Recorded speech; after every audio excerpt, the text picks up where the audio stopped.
The city is quiet before the opening bell, and maybe you feel the same silence inside you, thin, stretched, waiting. You've looked at the charts, at the headlines, at the opinions that rise and fall like tides.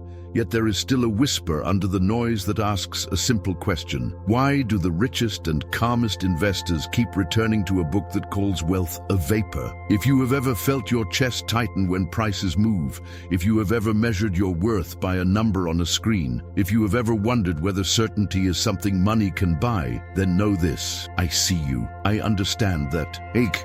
And this space was made to breathe with you. Under the pressure of decisions and deadlines, the body often speaks first. Shoulders lift without permission, the jaw hardens, the breath grows shallow, and the mind begins to sprint as if outrunning a storm.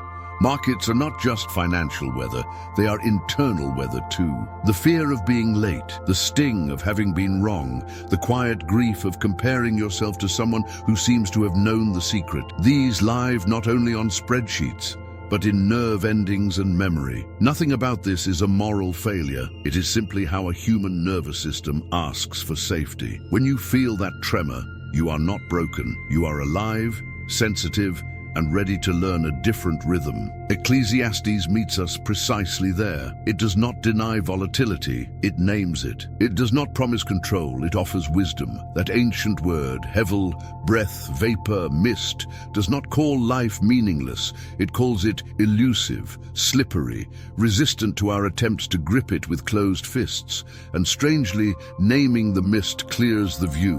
When you stop demanding that fog behave like stone, you stop bruising your hands against it. The investor who understands vapor does not panic at uncertainty. They plan for it, price it, and refuse to be surprised by the very nature of the world. There is a quiet skill hidden here that neuroscience recognizes. When our amygdala senses threat, financial, social, or existential, it floods the system with urgency, and the body amplifies the signal with cortisol, rapid scans for danger, and a craving for quick relief. But when we give uncertainty a thoughtful name and a place, when we say some things are vapor and that is not a failure, that is reality, the prefrontal cortex is invited back into the conversation. Clarity returns, the heartbeat settles. What was a blur becomes a horizon. This is not vague spirituality. It is practical spiritual hygiene for the mind under pressure, a way of making space for wise choices to breathe. Consider how different choices feel when shaped by this lens. Not to predict, but to prepare. Not to control, but to cultivate. Not to rush, but to honor seasons. The cadence matters, because repetition trains the nervous system the way steady tides train a harbor. When the inner drumbeat slows, the hands stop shaking, and the next step becomes visible. We move from grasping at outcomes to tending to processes, from chasing wind to planting orchards, from reacting to the day to stewarding the decade. The language of seasons is more than poetry. It is a corrective to the addiction of immediacy. Seeds do not care about your urgency. They honor soil, water, and time. The investor who accepts seasonality releases the fantasy of perfect timing and replaces it with faithful rhythms.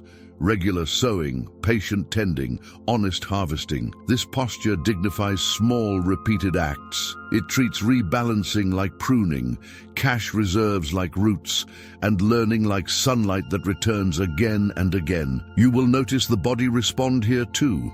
When you commit to rhythm over impulse, your breath finds a steadier depth, and your decisions carry weight without becoming heavy. And then there is the quiet, underestimated safeguard, joy. Ecclesiastes keeps returning to it, not as an afterthought, but as a foundation. Eat, drink, find good in your work. Contentment, far from being passive, is active risk control. When you know what enough feels like in your bones, you stop negotiating with anxiety for bigger and faster returns. The dopamine chase cools. The noise loses its leverage. Your time horizon expands because your heart no longer demands that the portfolio perform miracles to justify your life. Joy does not make you careless. It makes you clear. A satisfied soul spends more time choosing wisely and less time bargaining with fear. There is another thread, firm yet gentle. counsel, words that goad and words that nail. Goads that awaken you when sleep would be costly, nails that fasten your principles when the wind wants to carry them away. In a world that worships more information, wisdom invites better filtration. A few steady voices, held with humility, often save years of wandering. Many books, many opinions, many feeds, endless, restless motion, but a handful of well-chosen convictions can hold a vessel together through a difficult sea. The wise do not collect noise, they collect clarity, and clarity is a kindness to the mind. You may be noticing a soft release in your body as these images and truths gather. Vapor that doesn't scare you anymore, seasons that dignify slow growth, ships that do not sail alone, a table where joy is served before profit is measured, a staff that nudges without shaming. This is not a promise that the world will stop moving. It is an invitation to move with it differently. The market will still swell and shrink. Headlines will still shout, friends will still boast about a win you did not capture. Yet inside, a different music begins, a steady percussion of wise process, patient timing, generous diversification, grounded enjoyment and curated counsel. Take a deeper breath and let your shoulders release a few millimeters. Notice how the ground feels under your feet. Let the mind trace the shape of a calmer path, one where you steward decisions rather than chase sensations, where you honor limits not as walls, but as rails that keep you on the bridge. Wealth may be a vapor, but wisdom is an anchor, and when the anchor is set, even a foggy morning can become a safe harbor for a clear departure. What changes in you when investment stops being a test of your worth and becomes a practice of your wisdom? There are days when the screen glows like an altar and the numbers promise a kind of safety that never truly arrives. The mind imagines a future under perfect control. Losses prevented, gains captured, uncertainty domesticated. Yet beneath the glowing digits, a quieter voice admits what the body already knows.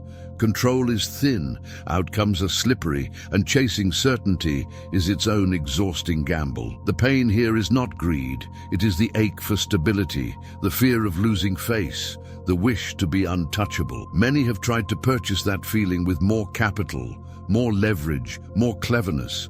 Many have learned that money can buy speed, access, and options, but not absolutes. The idea that money buys certainty feels comforting until the first gust of real wind reminds us that comfort is not the same as truth. Ecclesiastes names the truth with a single breath: Hevel, vapor, mist, a fleeting wisp you can see but cannot hold. The word does not mock our effort, it corrects our expectation. Hevel does not mean meaningless. It means elusive. It means that reality will not sit still long enough for us to seize it with clenched fists. The investor who believes wealth can solidify chaos will bruise their hands on fog. The investor who accepts vapor learns how to move through it. This acceptance is not surrender. It is alignment. It is the sober and strangely freeing recognition that good processes matter more than grand predictions, and that a wise path endures longer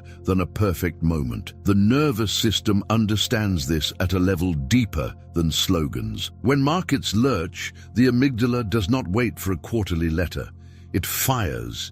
Shoulders rise, breath shortens, the mind begins to search for a quick exit from discomfort. Cortisol narrows attention to threat, and the future collapses into two crude frames: win big now or be left behind forever. In that tunnel, complex strategies feel like anchors, yet they are often just more moving parts for a scared mind to juggle. Something gentler restores clarity, naming what is real. This is vapor. The sentence is simple, but it invites the prefrontal cortex back to the table. Heart rate steadies. Perspective returns. What looked like a cliff becomes a curve, and the next step, not the next 10, comes into focus. From that steadier place, wisdom makes room for being wrong. It does not punish uncertainty with bravado. It dignifies uncertainty with margin. Margin of safety is not only a spreadsheet idea, it is mercy for a human nervous system. It is the space that lets a plan survive a surprise. It is the recognition that conviction can coexist with humility and that humility is cheaper than regret. Those who quietly endure learn to size exposure as if fallibility were normal, because it is. They prefer the quietly robust over the loudly clever. They choose the sturdy beam over the ornate bridge that sways in the lightest wind. And when questioned about their restraint, they sound less like a prophet and more like a gardener, patient, attentive, unhurried by spectacle. Here, a shift unfolds almost imperceptibly, but once it happens, it is hard to unsee. The goal stops being to master the future and becomes to master the process. Process is not glamorous, but it is generous. It gives the mind something repeatable when emotions surge. It creates a rhythm that the body can trust. Review, decide, act, rest. Review, decide, act, rest. Predict less, prepare more, boast less, observe more, chase less, cultivate more. The sound of that cadence is calm, not timid, grounded, not rigid. In that cadence, confidence stops being a mask and becomes a byproduct, the natural scent of work aligned with reality. The image that teaches this best is older than markets. Chasing the wind or planting orchards. The contrast is not subtle, but it is faithful. Chasing the wind is frantic, impressive from a distance, and empty in the hand. Planting orchards is ordinary, almost invisible, and rich in the long run. The orchard requires seasons, and seasons require patience that cannot be faked. There are months when nothing seems to happen above the ground, and yet roots are stitching strength in the dark. There are storms that strip leaves and still fail to uproot what has been quietly deepening. There are harvests that arrive because the work before them was persistent, not because the weather was always kind. The orchard does not guarantee a yield every year. It grows the probability of nourishment over many years. When wealth is treated like vapor, simplicity stops looking naive and starts looking sane. Complexity is not evil, but it is fragile in clumsy hands and dangerous in agitated hearts. The person who assumes they can be wrong gravitates to structures that forgive mistakes and absorb noise. They reduce places where a single failure can take the whole plan down. They favor transparency over opacity because murky instruments cloud the very sight they are trying to protect. This is not the false safety of hiding from risk. It is the honest safety of making risk visible enough to be respected. When the map is clean, the mind is calmer. When the mind is calmer, choices stop sounding like ultimatums and start sounding like options. There is a quieter gain here, one that rarely appears in quarterly reports. Self-respect grows when decisions are aligned with reality. The constant self-negotiation, just this once, just this bigger, just this faster, fades, and with it the shame that follows impulsive turns. What remains is not a sterile discipline, but a warm steadiness, a way of moving that feels congruent with the kind of person one wishes to become. The inner dialogue becomes kinder because it no longer has to patch over the gap between what is promised and what is possible. In that kindness, stamina returns. And stamina, more than intensity, is what keeps an orchard alive. When storms arrive, and they do, the anchor earns its name. An anchor is not a guarantee that the sea will behave. It is the assurance that the vessel will not be dragged where it does not choose to go. Wisdom serves as that anchor. It does not argue with the weather. It holds fast to what matters when the weather argues with everything. One can hear the difference in the way such a person speaks about loss or gain. There is less drama and more description, fewer grand narratives and more grounded observations. They do not pretend to have mastered the mist. They have learned to live and work within it without becoming it. In quiet moments, this way of seeing changes even the texture of ambition. Ambition is no longer a sprint toward invulnerability. It becomes a craft, a long apprenticeship to reality. The work is to refine attention, to notice signals without being kidnapped by them, to hold possibility and limitation in the same honest hand. There is dignity in such work. There is relief in such work, and there is fruit in such work, the kind that tastes richer because it was not ripped from a branch in panic, but gathered in season, after roots had time to drink and branches had time to hold. Wealth remains vapor. It will shimmer, then thin, then gather again in another form. Wisdom remains anchor. It will settle, then grip, then keep on holding, while the surface continues to move. Between vapor and anchor, a life can be built, a life that invests not to silence fear, but to serve purpose, not to exalt ego, but to practice stewardship. Not to defeat uncertainty, but to walk with it in peace. In that life, the numbers still matter, but they do not define. The outcomes still count, but they do not crown. What steadies the hands is no longer the illusion of control, but the presence of a process that honors reality and the courage to keep it simple when the crowd begs for spectacle. There is a certain restlessness that visits when prices flicker like lightning across the screen, a quickening of breath that says, act now or be left behind. The heart knows that hurried pulse. The mind feels the pull of a window that seems to be closing. Yet when the rush subsides, another truth rises. The deepest gains rarely belong to the fastest hands. They belong to those who learn to honor rhythm.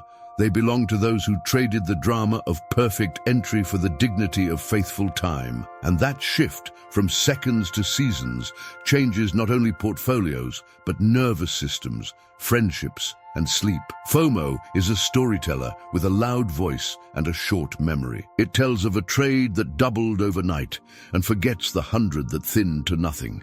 It shouts about the moment that mattered and ignores the long hours that built the foundation. Inside the body, this story feels electric. Pupils widen, time narrows, and a yes climbs into the throat before the mind can even ask a real question. The wisdom of seasons answers with a quieter story. It remembers that seeds do not care for schedules we invent in panic. It remembers that roots strengthen in silence.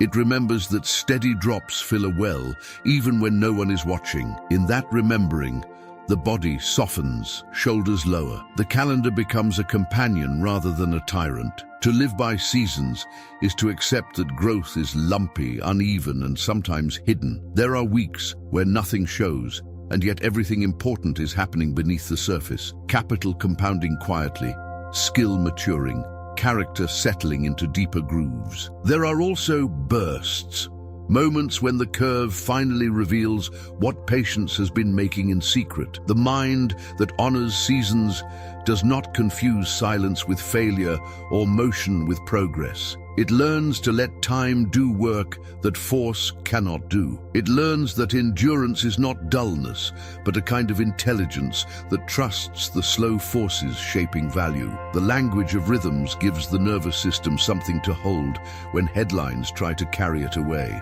A rhythm that repeats becomes a refuge. Review, allocate, observe. Review, allocate, observe. This is not about being rigid, it is about being steady. Steadiness is kindness to the mind because it reduces the number of moments that feel like emergencies. Every repeated step is one less invitation for panic to drive. In that steadiness, decisions start sounding less like gambles and more like sentences written in clear ink, measured, legible, and able to be read again when feelings change. Impatience often masquerades as intelligence. It wears the costume of insight and claims to know the exact moment the harvest will begin. But seasons are not impressed by costumes. Planting happens when ground is ready, weather cooperates, and hands are willing. Harvesting arrives when fruit is ripe, tools are sharp, and light is sufficient. Anything forced before its time does not taste sweet. Anything delayed beyond its time loses flavor. The wise learn to love timeliness rather than timing, the art of being present and prepared in every part of the cycle, not the fantasy of predicting the single perfect second that explains everything. There is a kind of relief that enters when this settles in the bones. The chase cools, the breath deepens. The question shifts from what must happen now to what belongs to this season. In the season of learning, the mind gathers understanding without shame for the slowness of it. In the season of building, the hands repeat simple motions without apology for their lack of spectacle. In the season of harvesting, gratitude keeps the heart from imagining it caused the rain. And in the seasons of waiting, Where buds show but fruit has not formed, faithfulness keeps hope from evaporating under the sun. Neuroscience offers a gentle echo here. When the body is trained by rhythm, the stress response loses some of its power to hijack choices. Predictable patterns give the brain a map, and maps soothe the vigilant parts that are always scanning for danger. A known path lowers the signal of threat. Lowered threat frees attention. Freed attention sees reality more clearly. The difference is quiet, but profound. Action emerges from clarity, not from fear of missing a moving train. Over months and years, that small difference becomes a large gap in outcomes and an even larger gap in peace. The metaphor that stays with many is agricultural, because it is honest. A field does not deliver returns because a farmer is clever with weather apps. A field yields because the whole pattern is respected. The breaking of ground, the placing of seeds, the protection from pests, the patience with clouds, the gratitude for rain, the acceptance of loss, the joy of gathering. No part of that story is instant, and none is wasted. The field is not a machine to be hacked. It is a living system to be stewarded. Markets, too, resist the hand that insists on shortcuts. They respond slowly and imperfectly to humility, consistency, and time. In rooms where quiet wealth is formed, conversation sounds different. There is less emphasis on the drama of entries and exits and more on the character of the process shaping them. There is curiosity about staying power, not just spark. There is respect for days when the most courageous act is to keep a promise to one's own principles. There is a recognition that the greatest edges are often the least marketable. Patience that cannot be faked, composure that cannot be purchased, and horizons that cannot be rushed. Seasons, not seconds. Rhythm over impulse. Presence over prediction. A softer transformation follows, often unnoticed at first. Relationships become less transactional when time is honored. Work becomes more humane when cycles are understood. Even rest changes shape. It stops being an interruption and becomes part of the pattern that sustains the whole. A life that keeps time with seasons treats volatility as weather rather than judgment, and hears the difference between noise and signal more quickly. The hands that once trembled with urgency now move with deliberate care. The eyes that once scanned for shortcuts now linger on what actually matters. There will still be days hot with movement, and there will still be nights thin with doubt. Seasons do not remove complexity. They give it a frame that holds without cracking. Each return to the rhythm strengthens the bridge, and the bridge holds the person who walks it. Over years, the story rewrites itself. Not a hero sprinting after a vanishing moment, but a steward walking with a faithful pace, unhurried by the crowd, unafraid of the clock, quietly confident that time, given room and respect, can be an ally rather than an adversary. Courage sometimes wears a mask that looks like certainty. It speaks with a bold voice, points at a single shining idea, and calls it destiny. The body thrills at that story because it offers a clean line, one move, one victory, one future secured. Yet deep down, another feeling stirs. A thin unease that knows how fragile a single point can be. Behind the performance of conviction, there can live a quieter fear. If this one pillar cracks, what carries the weight then? The ache beneath concentration is rarely greed. It is the longing to be unassailable. Ecclesiastes puts a hand on that longing and answers with a royal kind of humility. 7, yes, 8. Portions spread because disaster, like weather, does not RSVP before it arrives. Diversification is often presented as math, but its first work is mercy. Mercy for human limits. Mercy for the moments when even well-reasoned theses meet an uncooperative world. Mercy for nervous systems that cannot live on a cliff every day without fraying. Spreading portions is not a lack of heart. It is a recognition that the heart itself needs room to beat. The mind that honors this finds its voice softening. It becomes less interested in boasting about a single brilliant bet and more interested in the quiet craft of resilience. The goal tilts from being spectacular to being survivable, from being right once to being able to stay in the game across many seasons. There is a hidden dignity in surviving the unknown. The world rewards the visible win, the sudden surge, the headline that declares genius. But wisdom trains the eyes to see a different victory, the portfolio that bends without breaking, the plan that absorbs surprises, the life that refuses to gamble tomorrow's peace for today's applause. 7, yes 8, is an act of respect for uncertainty, for time, for the complexity of reality that never fits inside a single frame. It is a way of saying with calm strength that one storm will not sink the fleet. Many find it helpful to think not in 1,000 scattered fragments, but in a small number of clear vessels that carry different kinds of work. One holds quick breath, cash for immediacy, the everyday rhythms that keep a household humane. One holds steady breath, income streams that feel like a heartbeat, not a siren. One holds longer breath, growth that moves with seasons, patient and uneven, willing to look unimpressive today to become generous tomorrow. And one holds wild breath, optionality, the creative space where small risks can discover new paths without endangering the whole. These vessels are less a rule than a rhythm. They are a way of letting different waters serve different purposes without demanding that any single wave do everything. When portions are spread, the nervous system learns a deeper rest. A loss in one area no longer reads as catastrophe, it reads as weather. Weather can be prepared for. Weather can be lived through. The mind stops spiraling into all or nothing stories because the structure itself tells a truer tale. Some parts will be quiet while others speak. Some will retreat while others advance.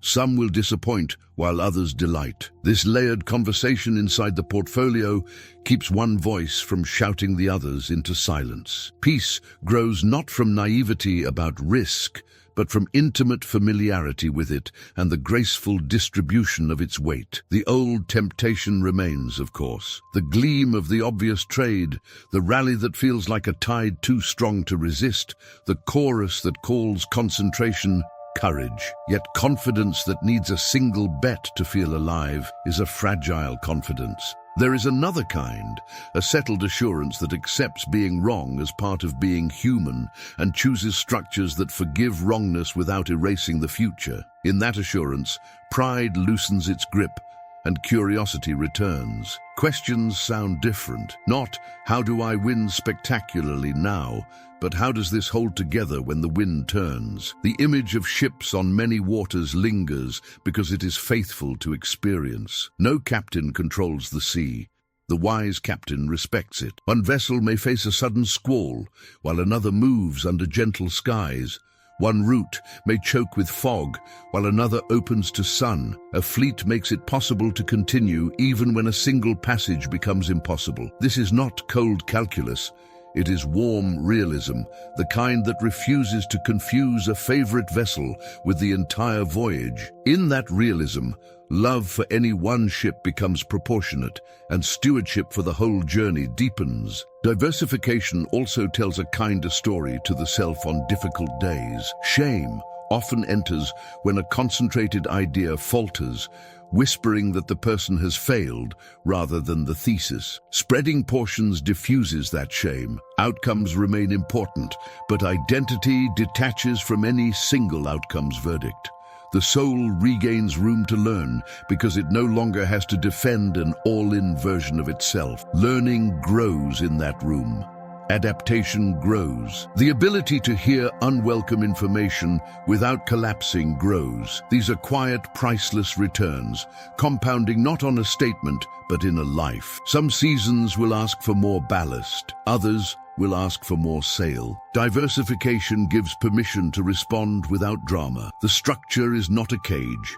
It is a harbor with many slips. When winds change, the fleet shifts its balance rather than its entire identity. This responsiveness lowers the need for prediction to be perfect. It trades the brittle pride of calling every turn for the flexible wisdom of meeting every turn with prepared hands. Over years, that difference becomes a form of serenity, earned, not borrowed. 7, yes 8, does not promise immunity. It offers endurance. It does not make the future simple. It makes the present steadier. And steadiness is not small. Steadiness is what allows generosity to continue when markets contract. Steadiness is what protects commitments from the tyranny of a single headline. Steadiness is what keeps attention on the work of becoming rather than the theater of performing. When the call to be spectacular grows loud, this ancient counsel answers with a tender strength.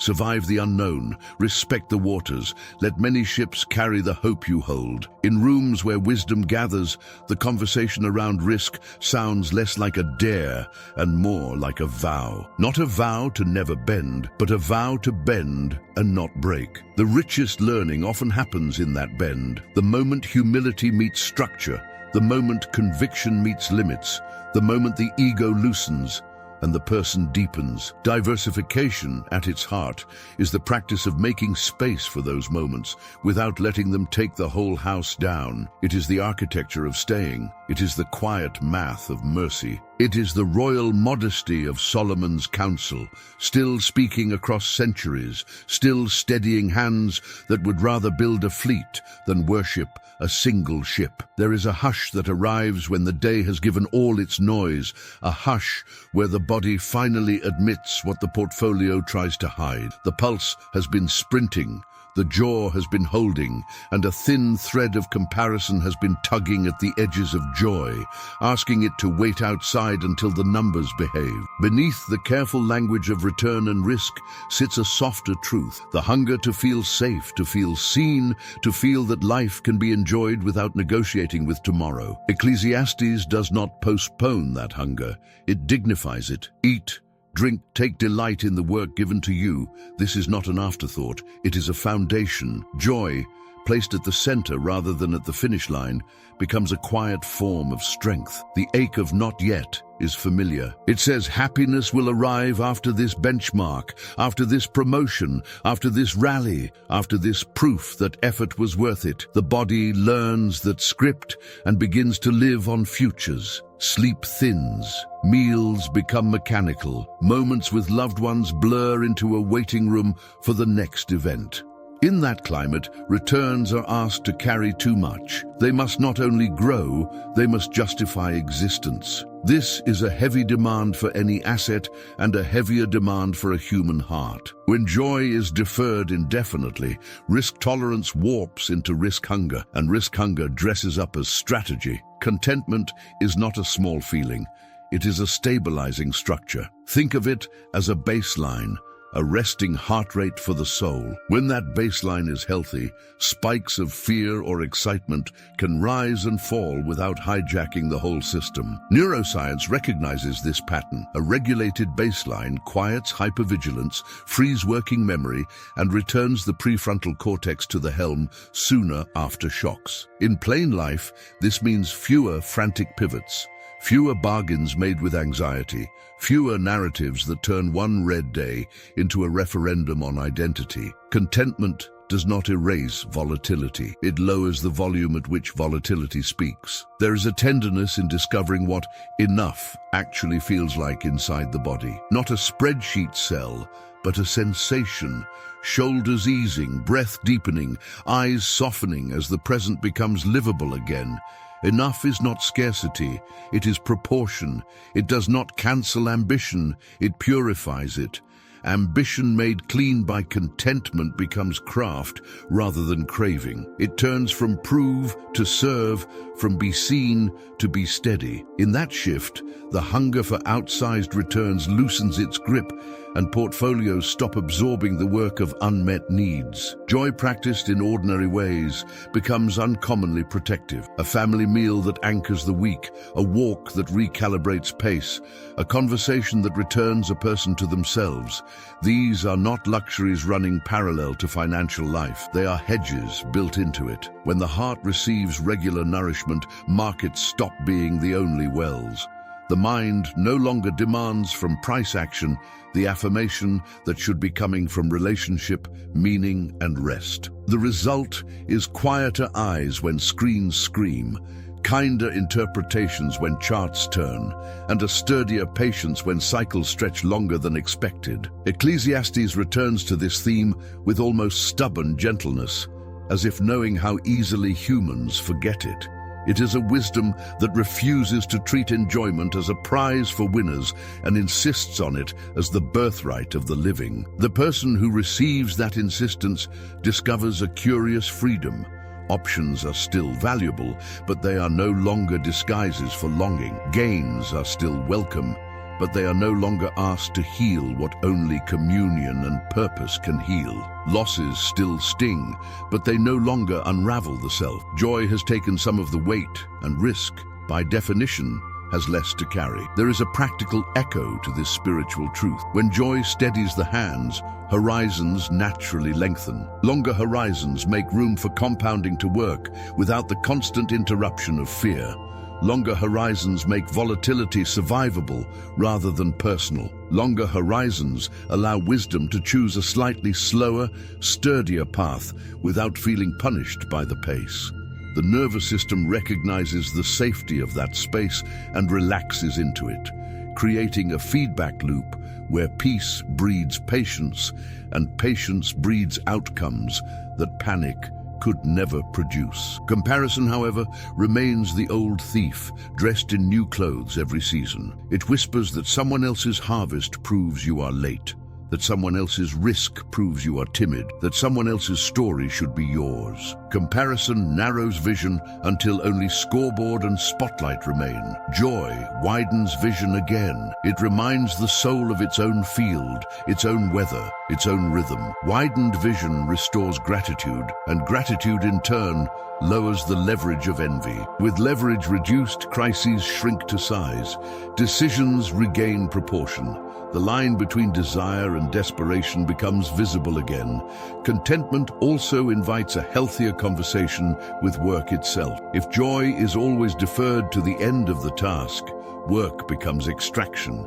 If joy is woven into the task, work becomes creation. Extraction exhausts quickly and looks to windfalls for relief. Creation replenishes as it goes and is less tempted by the dramatic rescue of a risky bet. The person who tastes this difference notices it in their body. Fatigue feels honest rather than corrosive. Effort feels meaningful rather than performative. Such a worker is less likely to seek compensation for a starved life in dangerous returns. The image that remains is simple, a quiet table in a storm. Outside, wind speaks in spirals, rain sketches the glass, headlines rattle the windows with their urgency. Inside there is warmth, bread, presence. The storm exists. No denial is necessary, yet the table interrupts the storm's claim on the mind. From this table, choices are not demanded by fear, but offered by clarity. From this table, wealth is a tool, not a verdict. From this table, risk can be honored without becoming a god. The table does not change the weather, it changes the weather within.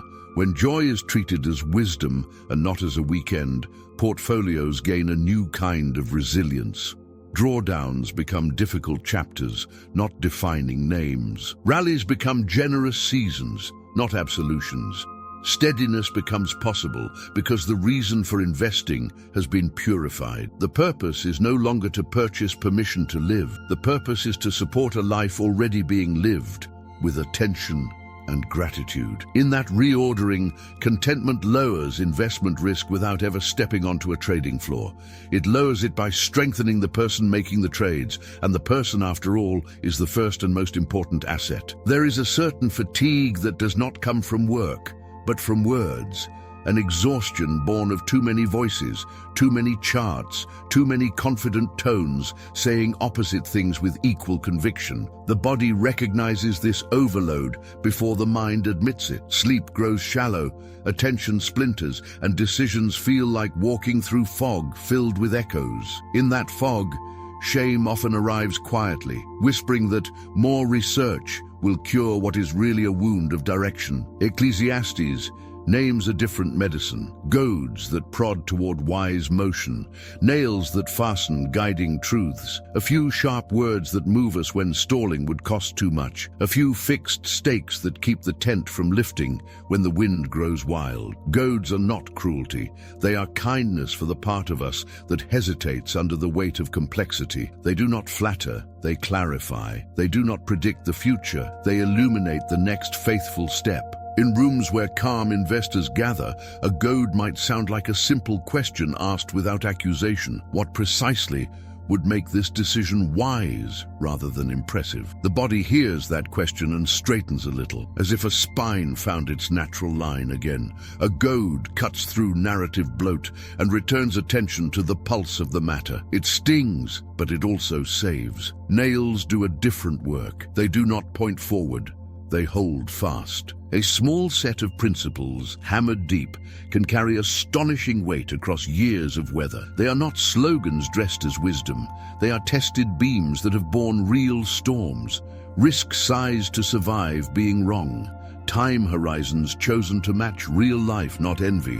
Diversification that respects unknowns.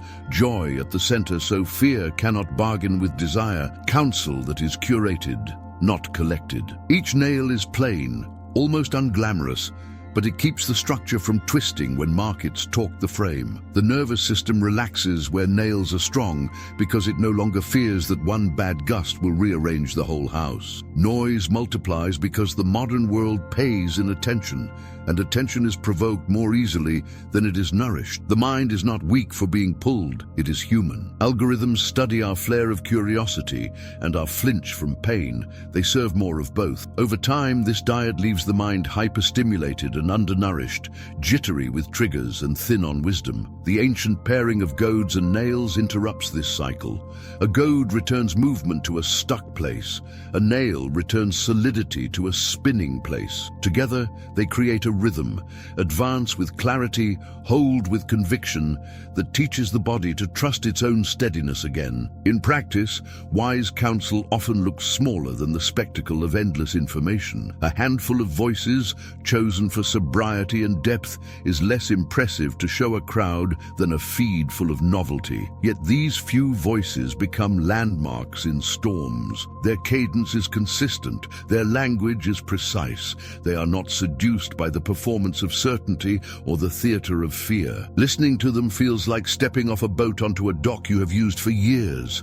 The planks creak in familiar ways, and your balance returns. The contrast is not merely aesthetic, it is neurological. Familiar, reliable patterns reduce the brain's threat response, and reduced threat frees judgment to do its quiet, necessary work. Some investors carry their convictions in a single page, not because brevity is fashionable, but because complexity needs boundaries to stay honest. One page invites clean thinking, what the idea is, why it matters, how it could fail, where it belongs among other commitments. The page is not a talisman, it is a mirror. It reflects whether the decision serves the whole or flatters the moment. Others make time to imagine how their best ideas could break before reality breaks them, not as an act of anxiety, but as an act of respect. These habits are humble and untheatrical, like tightening a knot before the wind rises. They do not guarantee favorable weather. They keep the sail from tearing when the squall arrives. There is a tenderness, too,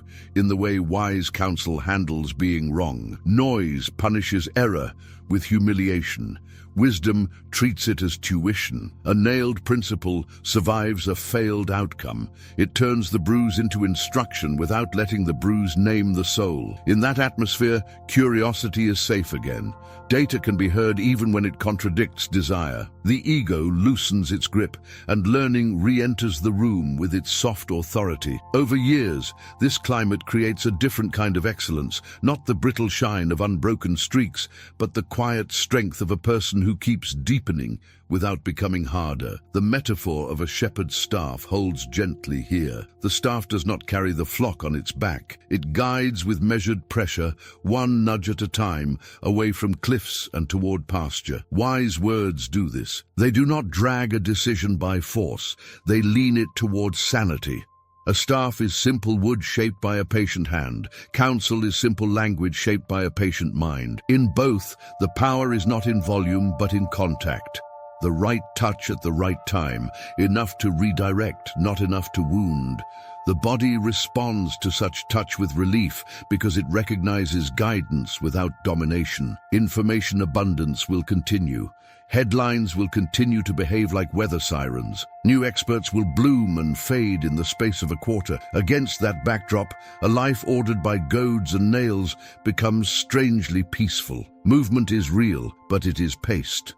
Conviction is firm, but it is humble. The person who lives this way is not easily dazzled and not easily panicked because their attention is no longer rented to the loudest voice in the room. It is anchored to a few crafted principles and awakened by a few honest prods, and that is enough. The fruit of such curation is felt not only in outcomes, but in interiors. The home grows quieter, not because markets calm, but because the person within has ceased to be a receiver for every signal. The mind learns when to open and when to close. The heart learns what deserves its heat and what only wants its heat. Work regains texture. Relationships regain primacy. The map of a day becomes legible again, with fewer detours into the lands of panic and spectacle. In that legibility, a different kind of wealth matures. The kind that is measured in clarity, in presence, in the ability to move through complex seasons without abandoning the person one is becoming. Goads and nails, a small phrase carrying a large mercy. In the end, counsel worthy of trust is